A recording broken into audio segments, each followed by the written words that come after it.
I'm Morgan, and I never thought I'd be 35 when my estranged uncle left me $11 million. My world practically fell apart as I was heading home, eager to share the news that would change my life with my husband Eric. My body was damaged and in pain when I woke up in the hospital. Days came after hours. However, Eric never appeared. His remarks were more painful than my wounds when I eventually got through to him on the phone. I never thought she would look at me and yell those words as I lie here watching him enter with his new bride. Please press like, subscribe, and tell me where you're watching from if you're currently viewing this, as I describe how my life unraveled and then reassembled in unexpected ways. Uncle James and I had a complex connection. He was the older brother of my father, but decades ago they had a falling out over the family company. At infrequent Christmas get-togethers, our families hardly noticed one another because of the extent of the gap. Nevertheless, I enjoyed childhood visits to his expansive rural house. Uncle James would show me his rare book collection and share tales of his international business travels during our brief visits, which always felt wonderful. Uncle James created an empire in real estate development and became a self-made millionaire. In our little town, his business sense was famous, but his personal life was noticeably lacking. Instead of getting married and starting a family, he dedicated himself entirely to his career. I didn't realize until much later that he had been surreptitiously monitoring me over the years. At the age of 12, he said to me during one of our few encounters, "You remind me of myself at your age." Astute, unyielding, and unafraid to express your opinions, Uncle James started sending me birthday cards and sporadic letters after I left college and moved out. I would reply courteously but succinctly, not knowing how to heal the family rift. The letters included routine updates on his life, business-related observations, and sporadic inquiries about mine. I was unaware that he was deliberately cultivating a relationship with me. He hardly knew the niece. Uncle James was diagnosed with severe heart disease 6 months before to the tragedy. I made the decision to pay my distant relative a visit in the hospital after learning of the news. I recall how weak he appeared, a ghost of my childhood's intimidating figure. But when I entered the room, his eyes brightened. His voice was no more than a whisper when he said, "Morgan, I always had faith that you will return." Those visits became weekly ones. To make up for missed time, we discussed everything from politics to philosophy. I never inquired, and he never brought up the conflict with my father. We seemed to have decided to start again in silence. During one of our final chats, he warned me that life is too short to harbor grudges. That lesson came to me too late. He died quietly in his sleep 3 months later. I was more grieving for him than I had anticipated. Regarding Eric, we fell in love at a downtown art show 7 years ago. There I was penning an article for my workplace's lifestyle magazine. Among the featured artists was Eric, whose abstract paintings attracted a lot of interest. When he talked about his profession, he exuded a captivating passion and confidence. Art is about taking a new look at the world. "Oh," he said, "I found beauty in disorder when I interviewed him, and we soon began dating. A year later, we were married in a modest ceremony. It was ideal for us, even if we couldn't afford anything ostentatious."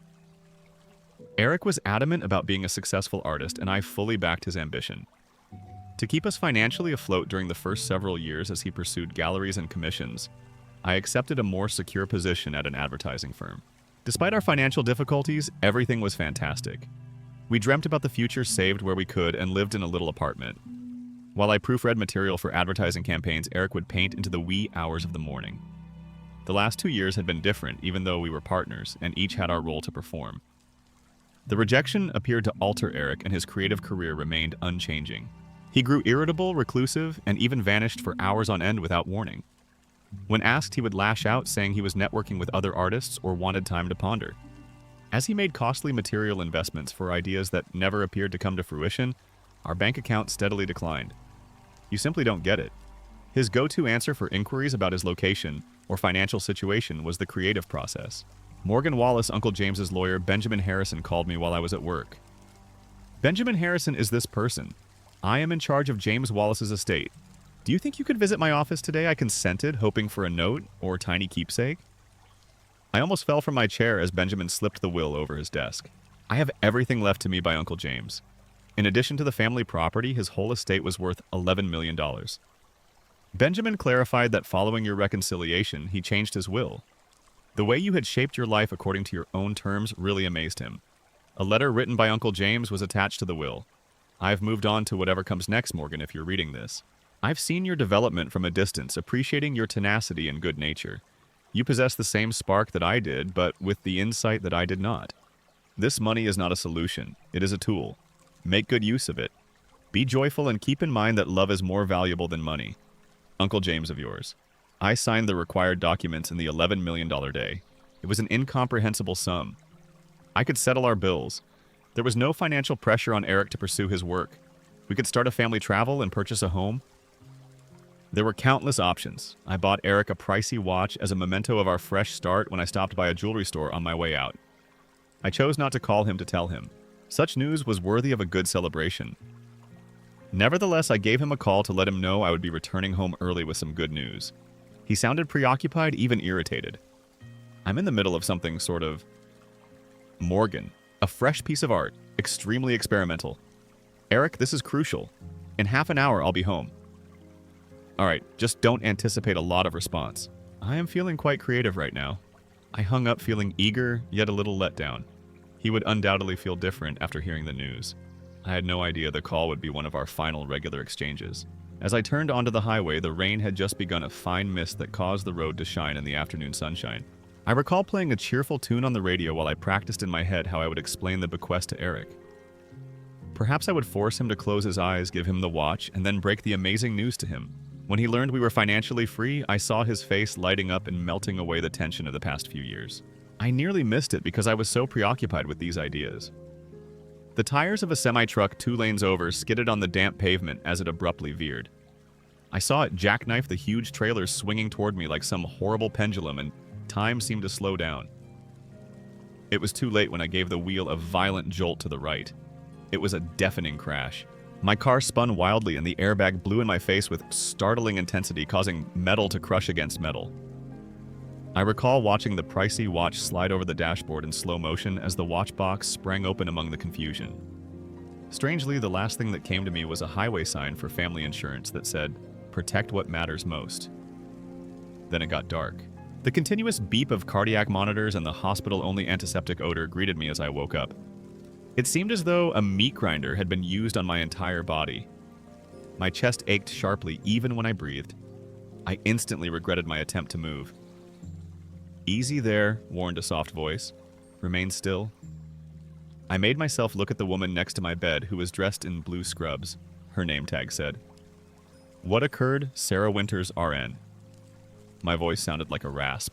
Sarah checked one of my IV lines and said that you were involved in a terrible accident on Highway 65. It had been nearly 2 days since you became unconscious. 2 days, the news hit like a ton of bricks. "My spouse. Is Eric aware that I'm here?" Sarah's face changed somewhat. "We called your phone's emergency number and left many messages, but he hasn't arrived." A stab of perplexity struck me even when under the influence of drugs. She went on to say, "Not yet, but I'm sure he will soon." But her voice was unconvinced. Dr. Daniel Foster arrived later that day to describe the severity of my wounds. I had several cuts and contusions, 3 fractured ribs, a serious concussion, and a complicated fracture in my right leg that needed surgical pins. I would require months of physical rehabilitation after weeks in the hospital. "You were very fortunate," he added. "The truck driver who struck you did not make it out alive." Good fortune. I didn't feel fortunate. Unable to get in touch with my hubby, I laid there. Despite my numerous attempts, Eric's phone went directly to voicemail. My SMS messages appeared to have been delivered, but no one responded. My worry increased with each hour that went by without an answer. Sarah became my go-to nurse and more a confidant. When her shift permitted, she would sit with me or bring additional pudding cups to see how I was doing, even if she wasn't assigned to my room. No word yet. On the 3rd day, she helped me sit up to eat and requested. I squirmed at the motion and shook my head. I don't get it. He would be aware that something was amiss even if his phone died. On the 4th day, I failed to return home. At last, I got a text from Eric. Heard about the mishap. Occupied with a groundbreaking project? When things settle down, I'll come visit. No inquiries regarding my health, no offer of assistance, nothing at all. That doesn't sound correct. When I showed Sarah the message, she scowled. "Are there any buddies you could ask how he's doing?" When I contacted my buddy Melanie, she sounded odd and kept giving reasons why she couldn't come over quite yet. She abruptly shifted the topic when I asked her about Eric. My suspicions about using Sarah's tablet had grown by the end of the 1st week. I saw something on social media that really chilled me. With a comment about shaking hands and welcoming new beginnings, Eric had checked into Artemis Gallery, a prestigious art club renowned for its affluent clientele. I gave his number another ring. This time he responded in an irritated tone while background music played. I'm in the hospital, Eric. I've spent a week here. You're where I... A pause. I'm in the middle of something significant, Morgan. More significant than your wife's life-threatening illness. One more pause, this time longer. His voice had altered by the time he spoke again. Get colder. Morgan, I don't have time or money for a loser. For a few of us, life is progressing. The phone died. Tears were running down my cheeks as I gazed at it in shock. Loser, what did he mean? I recently received an $11 million inheritance. More significantly, I was his spouse. Hurt and isolated. An hour later, Sarah discovered me crying and phoned for a sedative right away as the drug started to work, numbing the emotional and physical anguish. One idea lingered in my hazy consciousness. There was a serious problem. I had the worst days of my life after Eric's nasty phone call. I sobbed till my eyes were dry, avoided food, and slept very little. The mental destruction was far worse than the physical ache of my wounds. 7 years of marriage. It concluded with a rejection so icy that it was like speaking to a complete stranger. Sarah became so worried that she called in Dr. Jessica Parker. The psychologist at the hospital was a small, gentle woman with a straightforward demeanor. Jessica didn't say meaningless things. She clarified during our first session that what you are going through is trauma on several levels. The shock of abrupt abandonment, emotional betrayal, and physical harm. Feeling as though you are drowning is common. Was he aware? I asked out loud, not really anticipating a response regarding the money. What money after all? Jessica inquired. I had kept my inheritance a secret from everyone at the hospital. In the grand scheme of things, it seemed inconsequential. Now, though, I questioned whether it held the secret to comprehending Eric's actions. I mentioned that on the day of my injury, I inherited $11 million. I was en route to inform Eric when the collision occurred. Jessica raised her eyebrows. That certainly adds another factor to take into account. Finally, 2 days later, Melanie came to visit. She slowly made her way into my room holding a little arrangement of flowers, and she looked everywhere but at me. She shouted, "You look awful," and then instantly frowned. Apologies, that didn't turn out right. You have been avoiding me, but why? I asked outright. My ability to behave politely had been weakened by the drugs. With flowers forgotten on her lap, Melanie sat ponderously in the visitor's chair. Morgan, I was at a loss for words. Everything is in such disarray. Tell me about Eric's situation. She anxiously twisted her wedding ring as she fidgeted with it. Now he's with someone else. A woman by the name of Vanessa. I was hit by the words like a car accident again. With someone else? What do you mean? We're wed. You didn't make it through the accident he has been telling people. With tears in her eyes, she whispered. Last week he hosted a little memorial party at your flat. I was unable to force myself to go. The room appeared to slant to one side. As I lay here in the hospital, he informed folks that I was dead. Melanie gave a pitiful nod.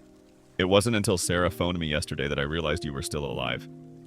All of your social media accounts were banned by Eric. He changed your apartment's locks. Show me, I insisted.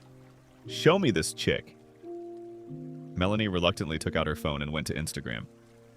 My hubby was there, arm around a slim, dark-haired lady.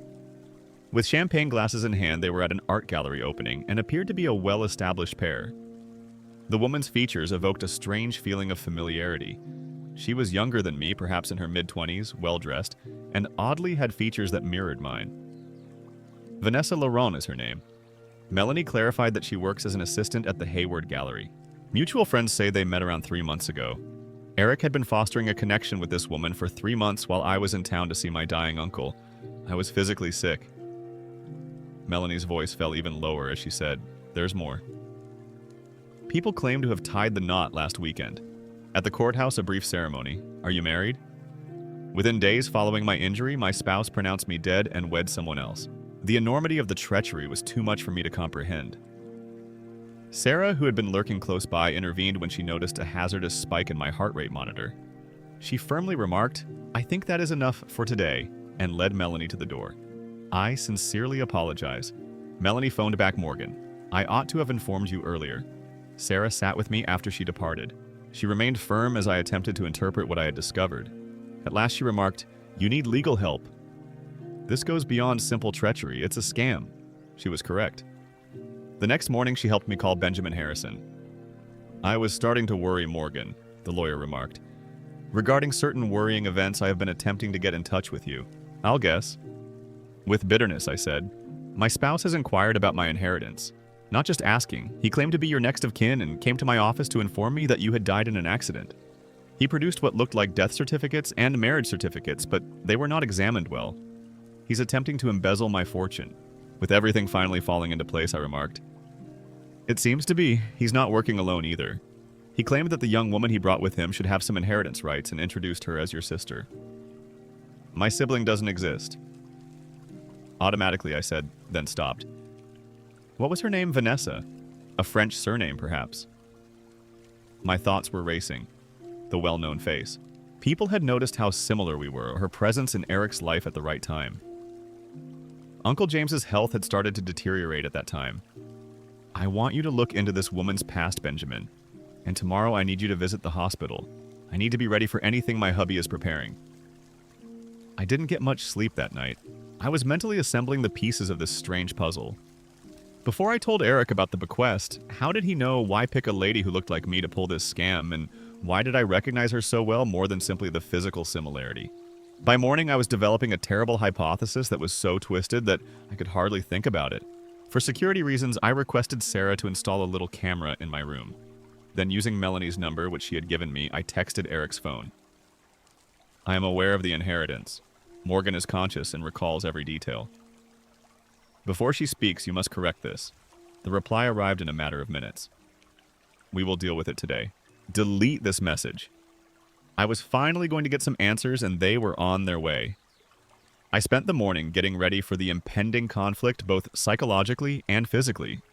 I was able to sit up straight in bed and make myself look a little more vulnerable than I actually felt thanks to Sarah's assistance.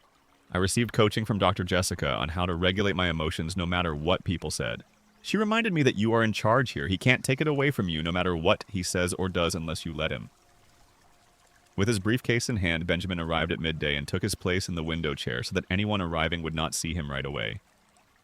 With its little lens pointed at the foot of my bed, Sarah's little camera was quietly filming. Benjamin said, "Are you sure you want to do this today? Worried about my continuing precarious state?"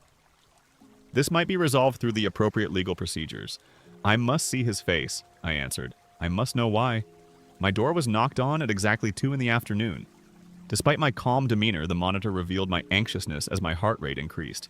After giving me a little squeeze, Sarah moved away to stand close to the restroom door. Eric was the first to come wearing a jacket that looked so costly that I had never seen one before. He wore a brand new watch that most likely cost several $1,000s, and his hair was done differently.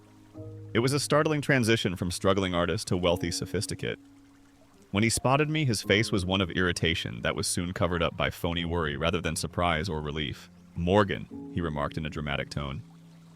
"You're conscious. We've been somewhat anxious. My voice was more steady than I felt when I asked. He gestured angrily back toward the entryway. Behind him, a slim person entered the room but was only partially visible. I caught a peek of a luxury clothing and black hair. "Do you recall Vanessa?" "Naturally," he said with ease. "The daughter of your cousin." I remained silent and observed him as he walked more confidently into the room. At his core, he had always been an actor, and he was believable in every part he played. He had positioned himself as the worried spouse today. "The doctors say the accident may have affected your memory, Ba," he said. "Many things have occurred during your unconsciousness." I inquired gently, as if he were informing everyone I was dead. Before he recovered, his steps stuttered for a time. "A horrible miscommunication. They believed you may not survive when they initially brought you in." I was heartbroken. My mourning, the new apartment, the art gallery festivities, and the marriage license were all misunderstood by some. He narrowed his gaze a little, calculating. "My dear, you have been listening to rumors. Not good for your recuperation. Getting you well and taking care of your financial position are the most important things right now." He reached into his inner pocket and took out some papers. "According to the experts, you may not be able to manage your affairs for a while. I've brought some basic paperwork that gives me permission to take care of things while you're healing." If I had been disoriented or under a lot of medication, I nearly had to appreciate the performance. I could have accepted his worried demeanor, but I could also see the impatience in his eyes and the way he held out the documents. "Do you mean my inheritance of $11 million?" I asked directly. His face wavered, his astonishment swiftly concealed. Do you recall that indeed? Naturally, it is both a blessing and a responsibility. The strain of handling such money might make it more difficult for you to recover from your ailment. How considerate of you to be concerned about it. Mistaking my composure for obedience, he grinned. Morgan, I've always looked out for your best interests. Did you block my social media accounts for that reason? Have you changed the locks on our apartment? I informed my pals that I had died. Eric started to show signs of weakness. You don't understand. The drug. Play the video for her, Benjamin stated as he abruptly got out of his chair.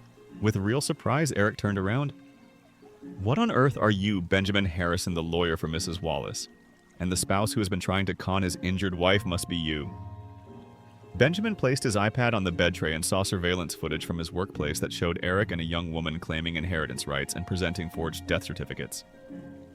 Enough. Eric became irate. I'm going to get the tablet. Sarah stepped up and advised, don't touch that. Outside is hospital security. Curiosity seemed to triumph over caution as the woman who had stayed close to the doorway eventually stepped forward. She walked over to the bed. I saw her face clearly for the first time. Up close, the similarity was much more pronounced. Eyes of the same form. The nose is similar. I was reminded of myself when I was younger, even by the way she held herself. However, there was another factor, something that made you recognize it deeply, almost instinctively.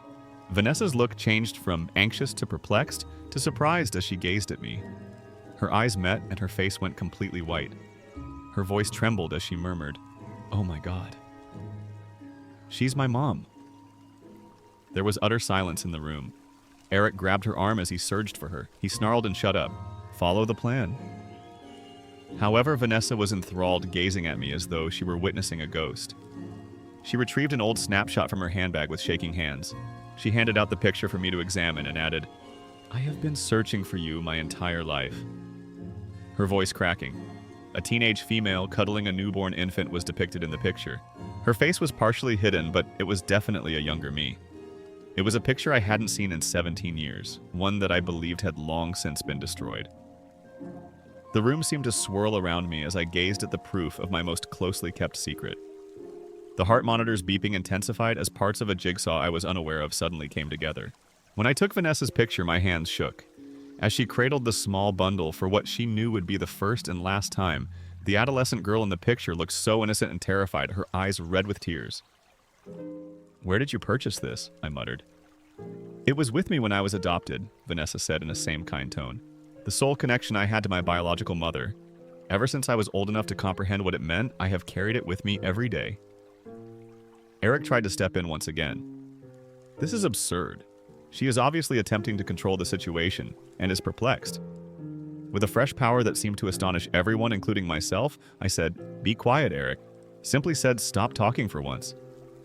I turned to face Vanessa again and studied her features intently. She had my eyes and my mother's cheekbones. How could I have missed it? Right away, I had only held once, maybe because I had tried for 17 years to forget and ignore the memories of the infant. I was 18. I started steadying my voice as I spoke. A high school senior who intends to attend college. My parents were appalled by the uproar the baby would bring in our little town, and my boyfriend at the time didn't want anything to do with it. Transfixed, Vanessa perched on the edge of my bed. During the pregnancy, they sent me to live with a distant aunt. They set up a closed adoption once you were born. I had one chance to hold you, and this photo was taken. I was unaware that you had received a copy. Vanessa said, I was told by my adoptive parents that it was the only thing that came with me. They were amazing folks who never concealed my adoption. They encouraged me to look for my birth mother when I reached 18. Odst. How was Eric Benjamin located? Asked his lawyer what he thought, still determined to expose the plot. Eric stood stiff and angry near the window, and Vanessa glanced at him uneasily. I couldn't find him. She said, He found me. He came up to me at the gallery where I work around 3 months ago. He claimed to be aware of my birth mother's identity. With a terrible clarity, the pieces snapped into place. The box of memories. Gazing at Eric, I murmured, When we moved last year, you discovered it. Though he remained silent, Eric's face supported my notion. I had a few souvenirs from that time in my life in a little wooden box. A duplicate of the photo, a little cap, and the hospital wristband. I believed I had done a good job of hiding it, but obviously not. Vanessa added, "You were wealthy but estranged from your family and wanted to reconnect but were afraid of rejection. He told me that you had been looking for me too. I also inquired when marriage came into play." Vanessa blushed with humiliation, unable to control my resentment. Slowly it occurred. He really paid attention and wanted to assist me get in touch with you. It looked romantic when he said it would make you happy to see me settled with someone you trust when he proposed 2 weeks ago. After my mishap, I was suddenly worth more dead than living. I came to a conclusion. At last, Eric spoke out. "You don't have any evidence. All of this is emotional and contextual manipulation." Benjamin cleared his throat. "In fact, your attempts to get access to Morgan's accounts are among the many pieces of evidence we have. This taped confession comes after fake death certificates. In addition to bigamy, you and Morgan are still legally wed." What Sarah interrupted, "Why go through all this elaborate scheme I don't understand? Why not simply remain wed to Morgan and share in the inheritance? Eric never loved me, so I truly looked at him and saw him clearly, possibly for the first time. I was practical, a reliable source of income as he followed his creative aspirations. However, $11 million necessitated a more comprehensive approach. Benjamin clarified that there is a unique clause in the will. A sizable amount would have gone to charity if Morgan had passed away childless. However, the full inheritance would remain in the family if there was a direct descendant." I was done. Eric would also have control over those monies because he was Vanessa's spouse. Vanessa abruptly moved away from Eric and got to her feet. "I was used by you. You mentioned that you cared about me and that you wanted to establish a future with me." "Don't be gullible," Eric yelled. "The agreement benefited both parties. I assisted you in finding your birth mother. It was only a bonus. By marrying my daughter and claiming me dead." Incredulously, I asked. Once the link was found, she would have received half of the bequest nonetheless. Now that his actual character was clear, Eric argued. Benjamin noted that I was simply using fraud to speed up the bow process, and possibly even homicide if Morgan had passed away from her wounds without coming to. Eric's expression grew stern. "You can't demonstrate that." "We don't have to." Silently, I said, "You've already caused enough harm?" I turned to face Vanessa, whose world was obviously in ruins. "I really apologize for bringing you into this."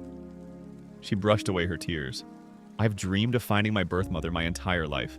It's never like this." Eric suddenly started for the door. "This is ridiculous. I'm going." "That's not something I would recommend," Benjamin answered coolly. "I've already filed preliminary charges and hospital security is waiting outside. Fleeing would be added to the list if you left now." 2 security guards showed up in the doorway as if on cue, like a trapped animal trying to find a way out. Eric scanned the room frantically. Morgan. He made one more attempt, his voice becoming the soft tone I had always cherished. "We can resolve this. Consider all that we have experienced together." I said, "That's exactly what I'm thinking about." "Officers, the man I mentioned is this one." Eric was being led out of the room. There was an odd long stillness between Vanessa and myself. Our 17-year estrangement looms over us like an imperceptible wall. I eventually said, "I never stopped thinking about you, not one day." Police statements, court appearances, and tearful discussions filled the days after Eric's detention. Benjamin put in a lot of effort to unravel the web of deception Eric had established, learning that he had repeatedly tried to use fake paperwork to get access to my bank accounts. Benjamin clarified that he was quite detailed. He had even gone so far as to fake emails between you two, implying that you had discussed the inheritance with him during one of our sessions in my hospital room. "What kind of issue does he have?" I inquired, not because I care about Eric, but because I need to know how serious his offenses are. Allegations of fraud, forgery, bigamy, attempted grand theft, and perhaps conspiracy. He faces serious jail time if we can demonstrate that he purposefully left you without medical help following the accident. Even now, the treachery seemed unreal, as if I were witnessing the disintegration of someone else's life. 7 years of marriage, and the man who shared my bed with me was someone I had never really known. What about Vanessa's marriage? I have filed for annulment when I asked. Because you and Eric's marriage was never formally terminated. His union with Vanessa is void. Also, the case is straightforward due to the proof of fraud and manipulation. Ever since the altercation, Vanessa had been coming every day. Our first interactions were uncomfortable with protracted silences and tentative inquiries. In such strange circumstances, how can you start dating the daughter you gave up 17 years ago? During one of her visits, I asked her to tell me about her parents. I mean, your adoptive parents. Vanessa's expression grew softer. "They're amazing. Dad teaches science at high school. Mom is a librarian by profession. They always made sure I understood how desired and cherished I was. Sincerely, I said I'm happy. All I ever prayed for was that. With caution, she continued, "They want to meet you when you are ready. You were never disparaged by them. You were too young, they often said, and they wanted me to have possibilities that you couldn't provide me." My eyes welled up with tears. They seemed like remarkable individuals. Why didn't you look for me? She posed the query that had obviously been on her mind. I inhaled deeply. Shame in part because I believed that you would benefit more from a fresh start. In addition, I was scared. What are you afraid of? That I would be hated by you for abandoning you? That you would ask me questions for which I lacked suitable responses? That it would make me sad again to see you content with a different family? With hesitation, Vanessa stretched out and grasped my hand. I could never be against you. Yes, I do have some questions, but I also recognize that you were a teenager in an awful circumstance. For the first time since the accident, her unreserved forgiveness caused something within of me to open up. I cried uncontrollably, letting go of 70 years of remorse and shame.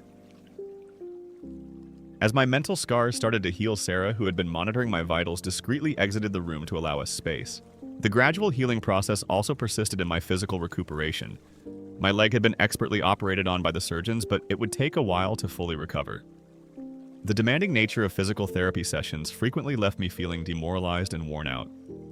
You're progressing remarkably. I was reassured by Dr. Foster at a follow-up visit. With your injuries, a lot of people would still be bedridden. My motivation is strong. I looked at Vanessa, who had started coming to my therapy sessions to get moral support, and I answered. Benjamin returned with updates on the inheritance issue. Considering the situation, especially Vanessa's bond with you, I think we should talk about your wishes about the estate. This was something I had been considering a lot.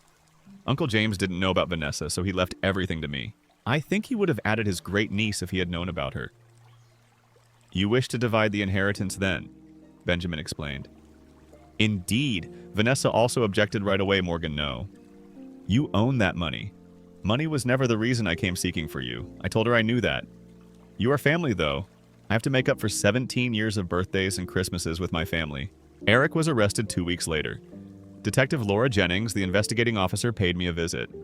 She put a sealed evidence bag on my bed tray and stated, "When we executed the search warrant on your apartment, we found something concerning." A little container of tablets bearing my name and a pharmacy label for a drug I had never been given was found inside.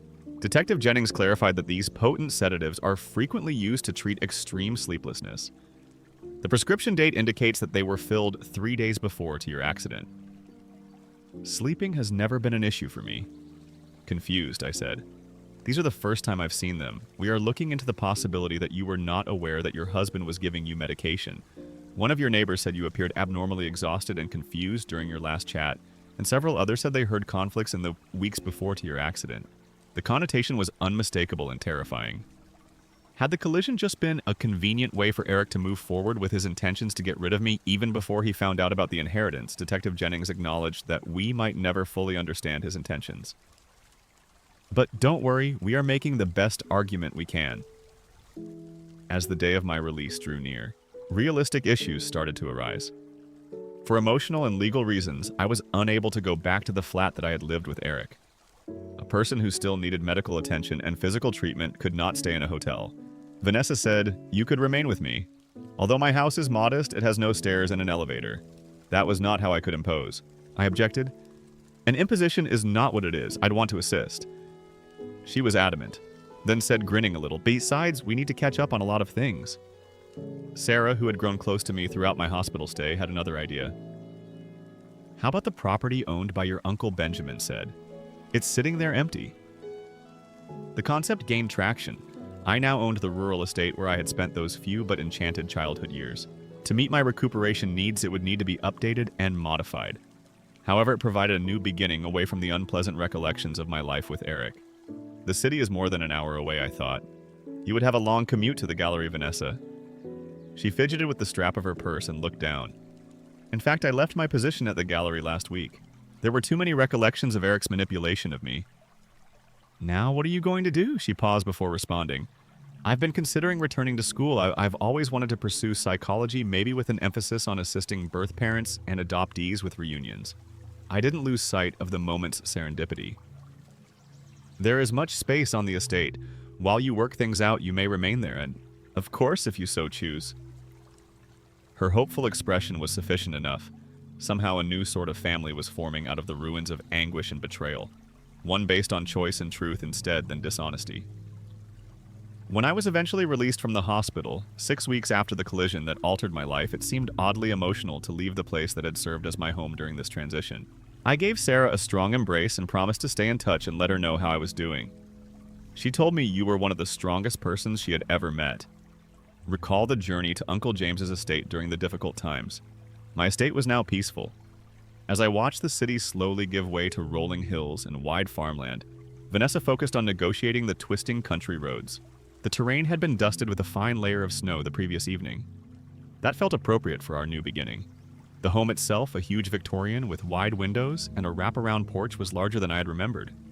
In order to suit my mobility limitations, Benjamin had set several stations that were modified.